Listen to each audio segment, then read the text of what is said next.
લોકો જૂનાગઢમાં ક્રિસમસ મનાવી રહ્યા છે અને ક્રિસમસનો સાચો હેતુ શું છે આપણે લોકોથી જાણશું. અહીંયા આવો.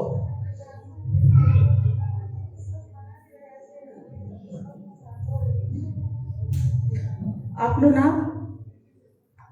વિલાસબેન. વિલાસબેન, આજ ક્રિસમસ મનાવી રહ્યા છો. તમારા માટે ક્રિસમસ એટલે શું છે? મારા માટે તો ક્રિસમસ એટલે ક્રિસમસ ટ્રી. ક્રિસમસ ટ્રી એક વૃક્ષ હોય છે, પછી એમાં બધા લોકો ડેકોરેશન કરે છે, સીરીઝ, સ્ટાર, લાઇટો, ફૂલો બહુ મસ્તનું શણગારે છે. બસ મારા માટે તો ક્રિસમસ એટલે ક્રિસમસ ટ્રી જ છે. Okay, thank you. જોયું આપણે વિલાસબેન ક્રિસમસ ટ્રીથી ક્રિસમસ મનાવી રહ્યા છે, નાતાલ મનાવી રહ્યા છે. આગળ પણ ઘણા બધા લોકો છે આપણે જેનાથી જાણીએ.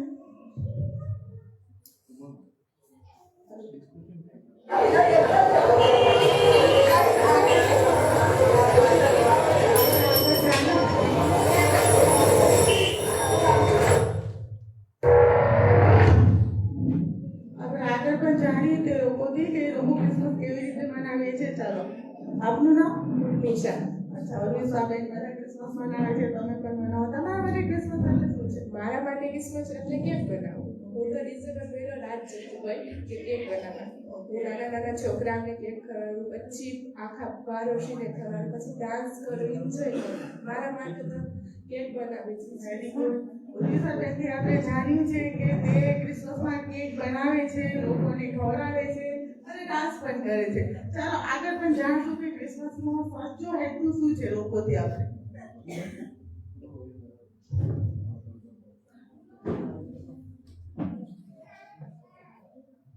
આપનું નામ? અનિશાબેન. અનિશાબેન, તમે ક્રિસમસ મનાવો છો, કેવી રીતે? તમારા માટે ક્રિસમસ એટલે ક્રિસમસ મારા માટે તો તમને ખબર છે લાડી વાળા દાદા આવે છે, સાન્તા ક્લોઝ. એ સાન્તા ક્લોઝ મને બહુ ગમે છે.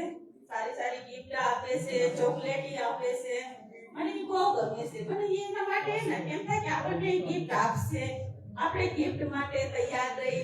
એટલે હું સાન્તા ક્લોઝ માટે છે ને હું કાયમ તૈયાર રહું છું. કેમ કે ને ક્યારે ક્રિસમસ આવશે અને ક્યારે સાન્તા ક્લોઝ આવશે અને મને સારી ગિફ્ટ આપશે. એટલા માટે મારા માટે તો સાન્તા ક્લોઝ એટલે ક્રિસમસ. Okay, very good. અનિશાબેન સાન્તા ક્લોઝ સાથે ક્રિસમસ મનાવે છે, ગિફ્ટો સાથે મનાવે છે. આગળ પણ આપણે જોઈએ કે જુવાન છોકરાઓ આવી રહ્યા છે, એમના માટે ક્રિસમસ શું છે આપણે જાણશું.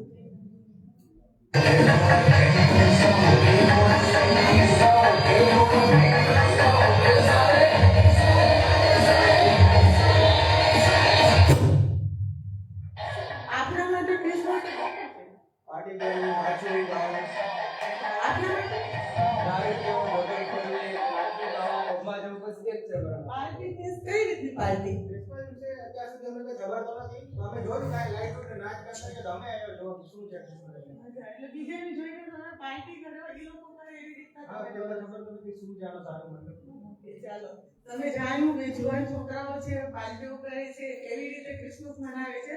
અને આગળ પણ આપણે જાણશું કે સાચું હેતુ શું છે ક્રિસમસનો. આમ આપણે જાણીએ આગળ લોકોથી. આપનું નામ? રસિકભાઈ છે. રસિકભાઈ, બધાએ ક્રિસમસ મનાવે. ઘણા બધા લોકોને મેં પૂછ્યું, ઘણા અલગ જવાબ આપ્યા, પણ તમે પણ ક્રિસમસમાં કંઈક અલગ લાગો છો. તમે જણાવી શકશો તમારા માટે ક્રિસમસ એટલે? મારા માટે ક્રિસમસ એટલે પ્રભુ ઈસુનો જન્મદિવસ, ઉદ્ધારકર્તાનો જન્મ. આજથી 2024 વર્ષ પહેલા પ્રભુ ઈસુ આ દુનિયામાં આવ્યા સમગ્ર માનવ જાતના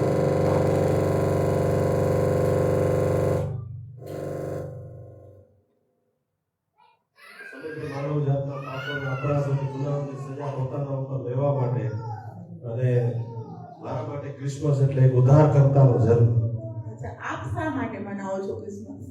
હું એટલા માટે ક્રિસમસ મનાવું છું કે આજથી 9 વર્ષ પહેલા હું પાપમાં જીવતો હતો, વ્યસનમાં જીવતો હતો, મારા જીવનમાં શાંતિ નહોતી. પણ મને કોઈ દ્વારા સમાચાર મળ્યા કે પ્રભુ ઈસુ પાપોની માફી આપનાર ઈશ્વર છે, ઉદ્ધાર કરતા ઈશ્વર છે. તો મેં એમના પર વિશ્વાસ કર્યો, અધ્યયન કર્યું, બાઇબલ વાંચ્યું, પ્રાર્થનામાં ગયો અને મને ખબર પડી કે પ્રભુ ઈસુ એક ઉદ્ધાર કરતા ઈશ્વર છે.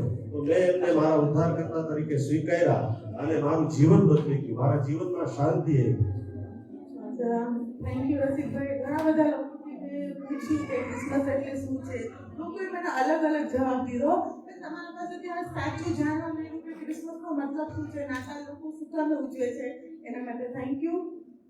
આપણે જાણ્યું કે આજે મતલબ રસિકભાઈ પાસેથી કે ક્રિસમસ શું છે, નાતાલ સાચુંમાં શું છે, કેમ કે લોકો અલગ અલગ રીતે ઉજવે છે, પણ સાચો હેતુ એનો શું છે એ આપણે રસિકભાઈ પાસેથી જાણ્યો છે. એટલે આપણે ક્રિસમસ એવી રીતે મનાવવું જોઈએ. હું મમતા અનુગ્રહ દેવીથી થેન્ક યુ.